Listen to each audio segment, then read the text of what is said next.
Assalamualaikum warahmatullahi wabarakatuh.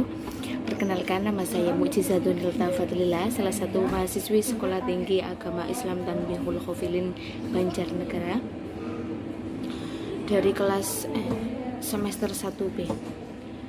Di sini saya akan memberitahukan seputar mengenai aswaja. Apa itu aswaja? Ahlus Sunnah wal Jamaah atau biasa disingkat dengan aswaja secara bahasa yaitu berasal dari kata ahlun yang artinya keluarga, golongan atau pengikut. Ahlus Sunnah berarti orang-orang yang mengikuti sunnah baik dalam perkataan, pemikiran atau amal perbuatan Nabi Muhammad SAW. Sedangkan al-jamaah adalah sekumpulan orang yang memiliki tujuan. Apabila dikaitkan dengan mazhab, mempunyai arti sekumpulan orang berpegang teguh pada salah satu imam mazhab dengan tujuan mendapatkan keselamatan dunia dan akhirat. Sedangkan menurut istilah berarti golongan umat Islam yang dalam bidang tauhid menganut pemikiran Imam Abu Hasan al-Asy'ari dan Abu Mansur al-Maturidi. Sedangkan dalam bidang ilmu fikih yaitu menganut imam mazhab Hanafi, Maliki, Syafi'i dan Hambali. Serta dalam bidang tasawuf menganut pada Imam Al-Ghazali dan Imam Junaidi Al-Baghdadi. Adapun contoh dari golongan pengikut aswaja yaitu Nahdlatul Ulama, Muhammadiyah dan masih banyak yang lainnya. Dalam pengorganisasian PMII, aswaja merupakan bagian integrasi dari sistem keorganisasian tersebut. Bagi PMII, aswaja juga menjadi ruang untuk menunjukkan bahwa Islam adalah agama yang sempurna bagi setiap tempat dan zaman. Bagi PMII, aswaja juga menjadi ruang untuk menunjukkan bahwa Islam adalah agama yang sempurna bagi setiap tempat dan zaman. Aswaja itu sendiri sangat penting bagi kehidupan. Karena apa? Karena akan menjadikan kita menjadi pribadi yang lebih baik lagi ke depannya. Adapun prinsip-prinsip aswaja yang digunakan oleh para ulama-ulama seperti halnya yang ada di dalam ormas Islam yang lebih banyak mengikuti dakwah model Wali Songo, yaitu menyesuaikan dengan budaya masyarakat setempat dan tidak mengandalkan kekerasan. Adapun prinsip-prinsip dasar aswaja dibagi menjadi 4. Yang pertama, at-tawasud, yaitu sikap tengah atau sedang, sebagaimana yang difirmankan Allah Subhanahu wa taala dalam Al-Qur'an yang artinya, dan demikian pula kami telah menjadikan kamu umat Islam, umat yang adil dan pilihan, agar kamu menjadi saksi atas perbuatan manusia dan agar Nabi Muhammad SAW menjadi saksi atas perbuatan kamu, dan kami tidak menetapkan kiblat yang menjadi kiblatmu, melainkan agar kami mengetahui siapa yang mengikuti Rasulullah dan siapa yang membelot, dan sungguh-sungguh pemindahan kiblat itu terasa amat berat kecuali bagi orang-orang yang telah diberikan petunjuk oleh Allah. Dan Allah tidak akan menyia-nyiakan imanmu. Sesungguhnya Allah Maha Pengasih lagi Maha Penyayang kepada setiap umatnya. Yang kedua yaitu at-tawazun, keseimbangan, sebagaimana yang difirmankan Allah Subhanahu wa taala dalam Al-Qur'an yang artinya, sesungguhnya kami telah mengutus rasul-rasul kami dengan membawa bukti-bukti yang nyata, dan telah kami turunkan bersama mereka Alkitab dan Raja atau keadilan, supaya manusia dapat melaksanakan keadilan, dan kami ciptakan besi yang padanya terdapat kekuatan yang hebat dan berbagai manfaat bagi manusia. Dan Allah mengetahui siapa yang menolong agamanya dan rasul-rasulnya, padahal Allah tidak terlihat.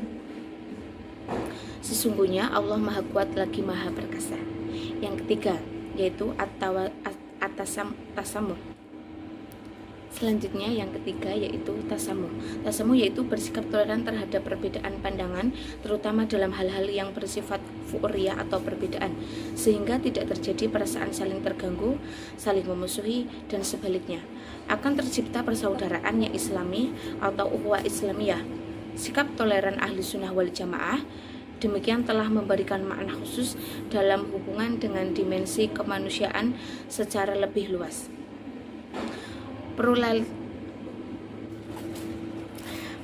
Pluralitisnya pikiran dan sikap hidup masyarakat adalah keniscayaan, dan ini akan mengantarkannya pada visi kehidupan dunia yang rahmatnya di bawah prinsip ketuhanan. Yang keempat, al-i'tidal, yaitu tegak lurus, bagaimana yang difirmankan Allah Subhanahu wa taala dalam Al-Qur'an, yang artinya, hai orang-orang yang beriman, hendaklah kamu orang yang selalu menegakkan kebenaran karena Allah menjadi saksi dengan adil. Dan janganlah kamu sekali-kali membenci terhadap sesuatu, mendorong kamu untuk berlaku tidak adil. Berlaku adillah karena adil itu lebih dekat dengan takwa, dan bertakwalah kepada Allah. Sesungguhnya Allah Maha mengetahui apa yang kamu kerjakan. Dalil akli dan dalil nakli. Dalil nakli dapat diartikan sebagai tanda bukti atau petunjuk. Dalil akli dan dalil nakli. Dalil nakli dapat diartikan sebagai tanda bukti atau petunjuk dari teks ayat Al-Quran. Dalil tersebut kebenarannya merupakan mutlak atau hakiki. Sedangkan yang dimaksud dengan dalil akli adalah dalil yang dapat dinalar oleh akal dan pikiran. Yang pertama, dalil-dalil nakli, yaitu contohnya Al-Quran. Al-Quran merupakan sumber utama dan pertama dalam pengambilan hukum, karena Al-Quran adalah perkataan Allah yang merupakan petunjuk kepada umat manusia dan diwajibkan untuk berpegang kepada Al-Quran. Yang kedua, dalil-dalil akli, yaitu kata atau istilah Ahlus Sunnah wal Jamaah diambil dari hadis Imam Tabrani sebagai berikut. Orang-orang Yahudi bergolong-golong terpecah menjadi 71 atau 72 golongan. Orang Nasrani bergolong-golong menjadi 71 atau 72 golongan. Dan umatku yaitu kaum muslimin akan bergolong-golong menjadi 73 golongan. Yang selamat daripadanya satu golongan dan yang lain celaka. Ditanyakannya, siapa yang selamat itu? Rasulullah SAW menjawab, Ahlus Sunnah wal Jamaah. Dan kemudian ditanyakan lagi, apakah Ahlus Sunnah wal Jamaah itu? Beliau menjawab, apa yang aku berada di atasnya hari ini dan beserta para sahabatku diajarkan oleh Rasulullah SAW dan diamalkan beserta para sahabat. Menurut Hadratus Syekh Ki Haji Muhammad Hasyim Asy'ari dalam kitabnya Ziyadah At-Ta'liqat, Ahlus Sunnah wal Jamaah adalah Adapun Ahlus Sunnah wal Jamaah yaitu kelompok ahli tafsir, ahli hadis, dan ahli fikih. Mereka lah yang mengikuti dan berpegang teguh dengan sunnah Nabi dan sunnah Khulafaur Rasyidin setelahnya. Mereka adalah kelompok yang selamat. Ulama mengatakan, sesungguhnya kelompok tersebut sekarang ini terhimbau dalam mazhab yang 4, yaitu mazhab Hanafi, mazhab Syafi'i, dan mazhab Maliki, dan mazhab Hambali. Jadi kesimpulannya adalah dalil nakli dan dalil akli merupakan dua landasan pokok yang harus dipegang oleh setiap muslim di dunia ketika mengungkapkan dan membuktikan kebenaran atau menetapkan keteguhan dalam keyakinan yang ada di dalam ruang lingkup disiplin ilmu tauhid atau akidah.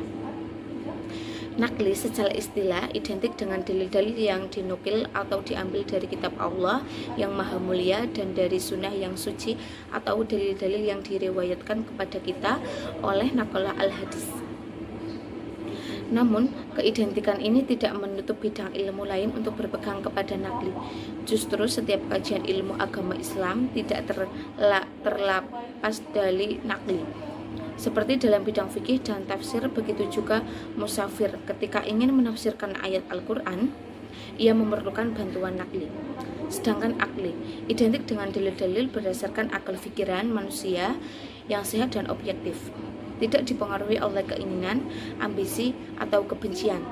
Dan akal merupakan bagian dari indera dan insting yang ada dalam diri manusia yang diciptakan oleh Allah Subhanahu wa taala. Sekian yang dapat saya sampaikan, kurang lebihnya mohon maaf yang setulus-tulusnya. Wassalamualaikum warahmatullahi wabarakatuh.